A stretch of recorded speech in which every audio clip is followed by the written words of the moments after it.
Sveiki mano bičiuliai, visi tie, kuriems rūpi mano gyvenimas, kuriems rūpi mano pašaukimas, kuriems rūpi mano tarnystė. Ačiū visiems, kurie meldžiatės už mane, kurie palaikot mane gerų žodžių ir žinoma visi tie, kurie finansiškai prisidedat prie mano tarnystės, kad mano, kaip sakau, kojos ir rankos būtų laisvos, tam, kad aš dieną naktį galėčiau šlovinti viešpatį. Te atlygina viešpats jums šimteriopai. Naujas mano video man kainavo tikrai mėnesį tokios rimtos kovos, nes bandydama struktūruoti savo dieną, susidūriau su problema, kad nelengva yra išplėšti svarbius dalykus.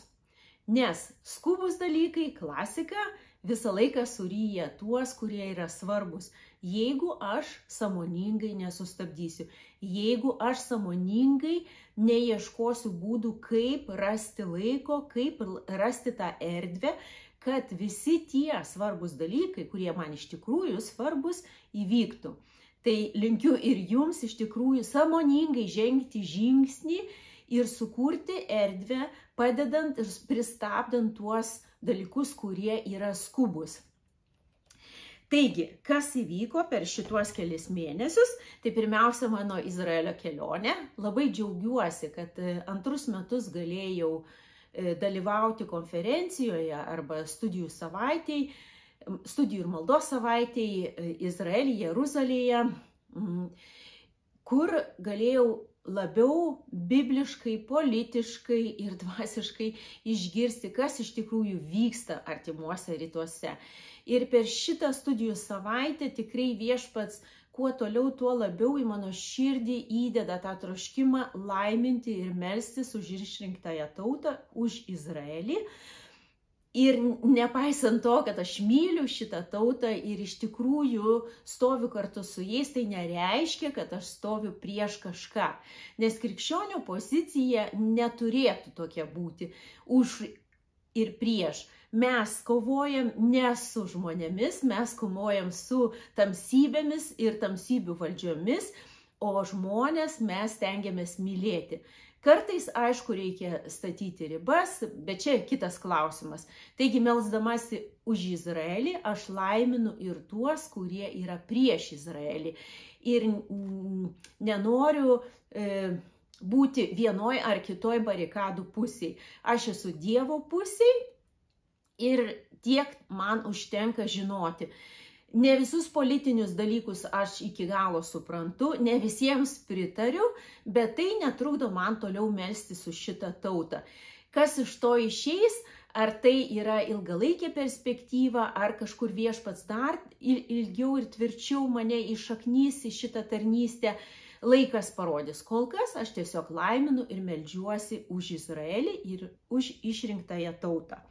Antras dalykas, ką norėjau pasidalinti, tai į mūsų tas atsivėrusi nauja erdvė, tai yra priešais maldos namus, naujame pastate mes išsinuomavom pirmą aukštą, kurioje yra didžiulė salė, talpinanti berods 400 žmonių.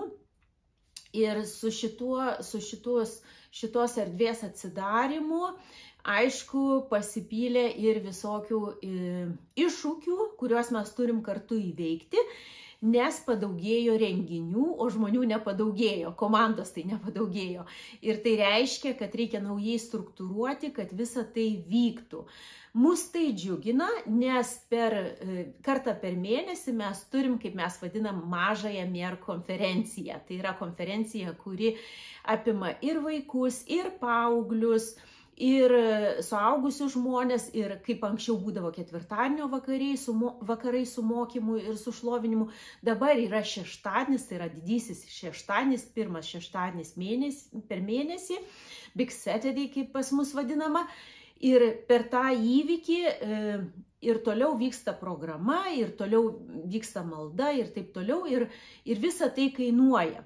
Kainuoja ne tik vadovams, bet ir pamainų vadovams, taip kaip man, tarnysčių vadovams ir visiems, kurie yra pašaukti, kurie yra įtraukti į šitą darbą. Ir tam, kad viskas sklandžiai vyktų, tikrai reikia peržiūrėti struktūras ir žiūrėti, ar viskas vyksta taip, kad žmonės neperdegtų, kad tas neatsirastų darboholizmas ir taip toliau. Taigi, esam naujame etape. Mane tas džiugina, bet, kaip ir sakau, tas kainuoja. Tuo pačiu noriu iš karto pasidalinti, kad sausio mėnesį kitais metais įvyks MER konferencija. Kaip matot šitam bukletėlį, kaip čia išversti, džiaugsmo garsas arba džiaugsmo skambesys, The Sound of Joy. Mūsų tema, mes dabar dieniniai pamainoj ypatingai stengiamės medituoti džiaugsmo prasme, tą buvimą Dievo akivaizdoje, kaip sako 16 psalmė, 11 eilutė, kad tavo akivaizdoje džiaugsmo pilnatvė, ką tai reiškia mano gyvenime. Nes jeigu mes kaip komanda, ruošdamiesi šitam MER konferencijai, patys nebūsim Dievo perkeisti ir nebūsim atviri tam Dievo kalbėjimui, ką tai reiškia tas džiaugsmas Dievo akivaizdoj, tai ne kažką mes ir kaip komanda galėsim duoti šitiems visiems MER konferencijos dalyviams. Tai va, tai džiaugiuosi, MER konferencija yra mano mylimiausia konferencija, kiek aš kur esu buvus. Ir nuo 13 metų kiekvienais metais esu maldos namuose, buvau ir kaip paprasta dalyvė, dabar esu kaip maldos namų dalyvė ir šita patirtis yra tikrai labai stipri ir labai džiuginanti. Kviečiu tuos, kurie norėtų atvažiuoti, jau dabar apie tai galvoti ir nuo šeštadienio prasideda bilietų pirkimas, taupykit pinigus, pirkit bilietus ir atvykit. Iki šiol visada maldos namai rytų Europai suteikia nuolaidą. Nežinau, ar mes dar galėtume save vadinti rytų Europą, kuriems trūksta pinigų. Aš manyčiau, kad ne dėl to, kad aš esu Vokietijai, bet dėl to, kad aš matau, kad mes nebeskurstam. Kaip tauta, kaip šalis mes nebeskurstam, bet kiekvienam spręsti pačiam. Taigi, kam reikia nuolaidų, manau, kad vis tik bus tos nuolaidos.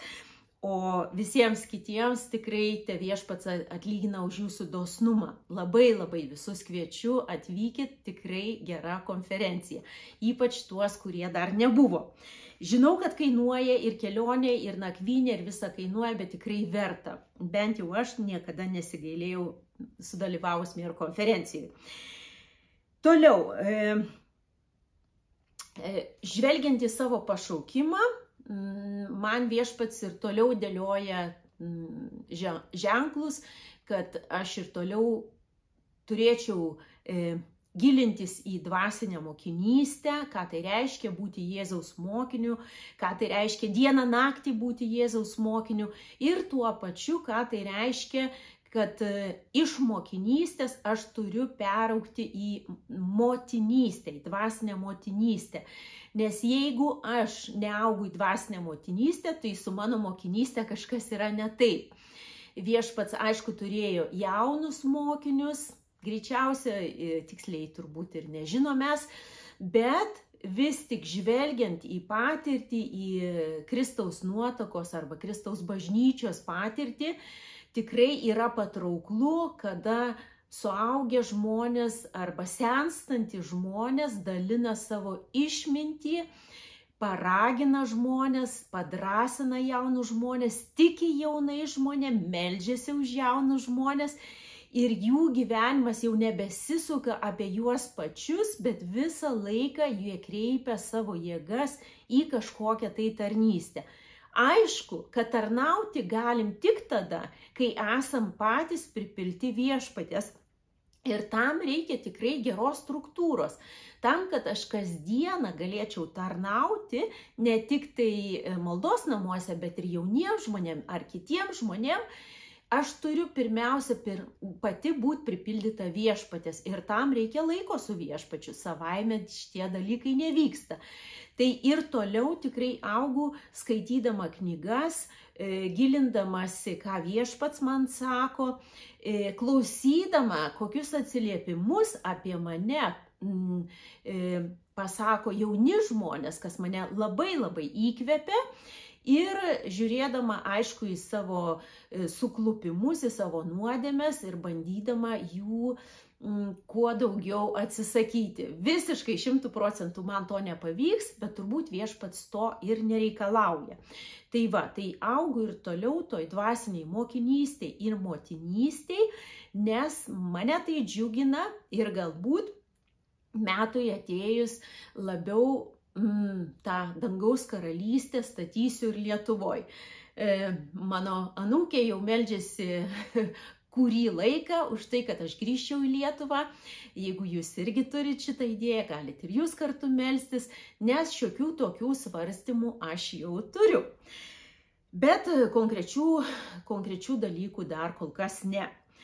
Melsdamasi už Europą, priejau tokios išvados, jau čia kitas žingsnis, priejau tokios išvados, kad vienas iš svarbiausių dalykų yra dėkojimas. Ir pradėjus melstis ir dėkoti už Europą, supratau vieną dalyką, kuris mane labai labai įkvėpė ir su kuriuo noriu su jumis pasidalinti.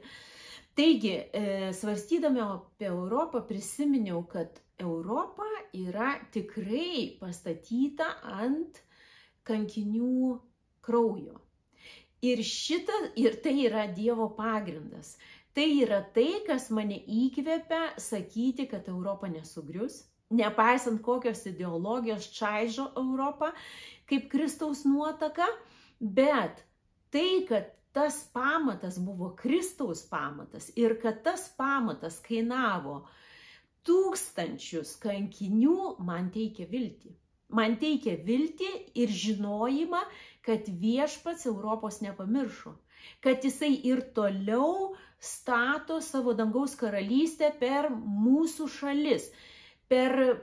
Kartais mes to nematom, kartais mes to nepastebim, bet jeigu mes tuo tikim, tai mes kuriam šitą dangaus karalystę kartu.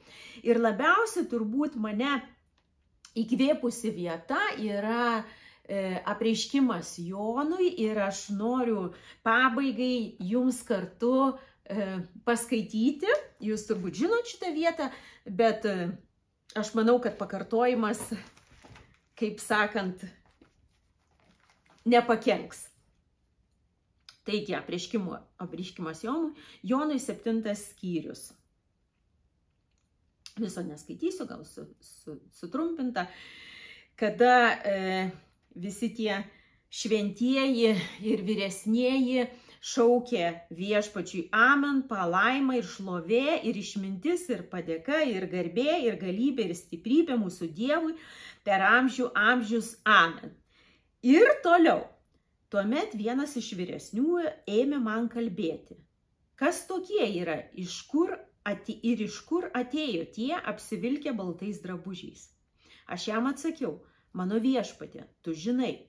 Jis man tarė, jie atėjo iš didžio sielvarto. Jie išplovė savo drabužius, juos išbalino avinėlio krauju. Todėl jie stovi priešais Dievo sostą ir tarnauja jam dieną naktį jo šventykloje, o sėdintysis soste išskleis ant jų padangtę. Jie nebealks, nebetrokš, nebekepins jų saulė nei jokia kaitra. Nes avinėlis, kuris stovi priešais sostą, juos ganys ir vedžios prie gyvybės vandens šaltinių. Ir Dievas nušluostys kiekvieną ašarą nuo jų akių. Taigi, mano mėlieji, prisiminkim šitą mūsų pašaukimą. Keliauti su viešpačiu, nebijoti, atiduoti savo gyvenimo viešpačiui, nes mūsų tauta, mūsų Europa yra pastatyta ant kankinių kraujo ir jie su džiaugsmu atidavė viešpačiui šlovę savo gyvenimais tam, kad mes galėtume gyventi. Mes nei vienas negalim pasirinkti, kokia mirtim mes mirsim, bet kiekvienas iš mūsų mes galim pasakyti viešpačiui taip.